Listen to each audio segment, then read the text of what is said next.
وَيَسْأَلُونَكَ عَنْ ذِي الْقَرْنَيْنِ قُلْ سَأَتْلُو عَلَيْكُم مِّنْهُ ذِكْرًا صدق اللہ العظیم۔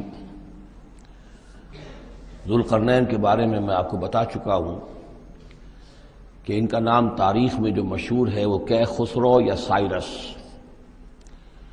اور انہی سے اصل میں ایران کی عظمت کے دور کا آغاز ہوا تھا۔ چنانچہ تقریباً میں سمجھتا ہوں کہ شاید 25-30 سال پہلے کی بات ہے، جب شہنشاہ ایران، اس وقت جب کہ ان کی بادشاہت جو ہے وہ بڑے عروج پر تھی، انہوں نے 2500 سالہ برسی منائی تھی انہی کیخسرو کی، سائرس کی۔ ان کی قبر جو ہے مقبرہ وہ دریافت ہو گیا تھا، اور وہاں پر ان کا ایک مجسمہ بھی دریافت ہوا تھا کھدائی پر۔ اس مجسمے میں وہ 2 لگے ہوئے تھے، سینگ بھی۔ اس موضوع پر سب سے پہلے مولانا ابوالکلام آزاد مرحوم نے، جو اپنی ترجمان القرآن کے نام سے انہوں نے مختصر ترجمہ اور تفسیر لکھی ہے، اس میں بڑے تفصیلی نوٹس لکھے ہیں۔ سب سے پہلے اہل علم کے حلقے میں ان کے بارے میں جو معلومات ہیں وہ ان کے ذریعے سے آئی ہیں۔ اب یہ تقریباً یونیورسلی ایکسیپٹڈ ہے۔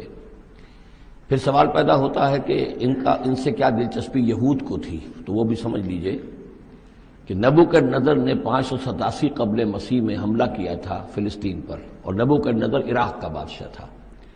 اس مڈل ایسٹ کو ذہن میں رکھیے کہ میڈیٹرینین کے بالکل ساتھ ہے ملک شام، اور شام ہی کا ایک علاقہ فلسطین ہے۔ اس وقت جو ہے یہ فلسطین اور اسرائیل اور شرق اردن اور ویسٹ بینک اور لبنان، یہ سب مل کر جو ملک بنتے ہیں، در حقیقت یہ شام عرب ہے، یہ شام ہے۔ پھر اس کے مشرق میں یہ عراق عرب یا عراق ہے، اور اس کے مشرق میں پھر ایران ہے۔ تو عراق کا بادشاہ تھا جس نے حملہ کیا تھا یروشلم پر، تباہ و برباد کیا، اور ان کو قیدی بنا کر لے گیا۔ کیپٹیوٹی کا دور ان کا تقریباً 150 برس کا ہے۔ لیکن اس عرصے میں ایران میں یہ شخصیت ابھری کیخسرو کی یا سائرس کی۔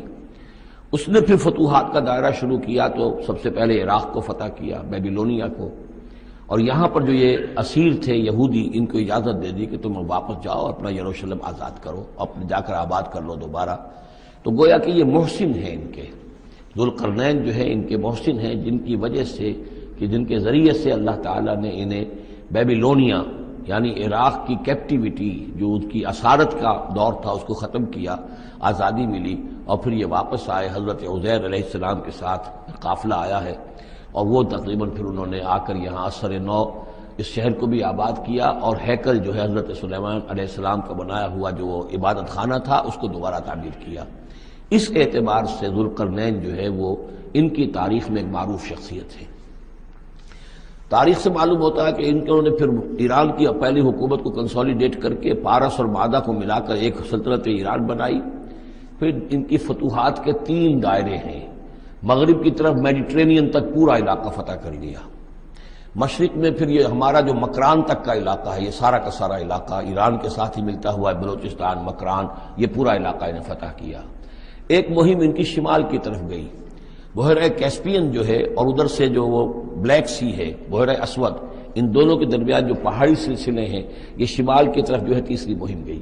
جیسے کہ حضرت عمر رضی اللہ تعالیٰ عنہ کے عہد میں بھی 3 لشکر نکلے تھے مسلمانوں کے جزیرہ نما عرب سے۔ ایک لشکر شام سے ہوتا ہوا پھر مصر کی طرف گیا ہے، ایک لشکر عراق سے ہوتا ہوا ایران کی طرف گیا ہے، اور ایک لشکر سیدھا شمال کی طرف گیا ہے، اور کوہ کاف تک جو ہے، جس کو کوکیشیا کہتے ہیں، وہاں تک کی فتوحات حاصل کی مسلمانوں نے۔ تو تقریباً یہی سمجھیے کہ ایک بلو پرنٹ تھا، جو کہ یعنی ہمارے اس دور خلافت راشدہ سے یہ سمجھیے کہ لگ بھگ کوئی 2000 سال قبل جو ہے یہ واقعہ پیش آیا ہے، یا بلکہ اس سے کم، کوئی 1500 سال قبل یہ واقعہ پیش آیا ہے۔ اور یہ ذوالقرنین جو ہے یہ یہاں پر ایک بڑی عظیم سلطنت کے بانی بنے، لیکن نیک آدمی تھے۔ اور معلوم یہ ہوتا ہے کہ یہ اصل میں جو کہانیاں ہیں، یہ ان کے داستانیں ہیں کہ ان کو قتل کیا جانا تھا۔ یہ کہیں شہزادے تھے کسی چھوٹی سی مملکت کے، اور وہاں سے ان کو کسی نے بچایا کسی طریقے سے، اور پھر یہ صحرا میں رہے روپوش، اور وہاں کسی نبی کی تعلیم سے ان کو آشنائی ہوئی ہے۔ ہو سکتا ہے کوئی اسرائیلی نبی ہی کی تعلیم ہو، یہ بھی ہو سکتا ہے کہ زرتشت جو ہیں وہ بھی کوئی اللہ کے نبی ہوں اور ان کی تعلیم ان تک پہنچی ہو، لیکن خود ان کا کردار جو قرآن پیش کر رہا ہے وہ بہت ایک نیک، مومن، صالح، ایک بندہ مومن، اس کا کردار ہے۔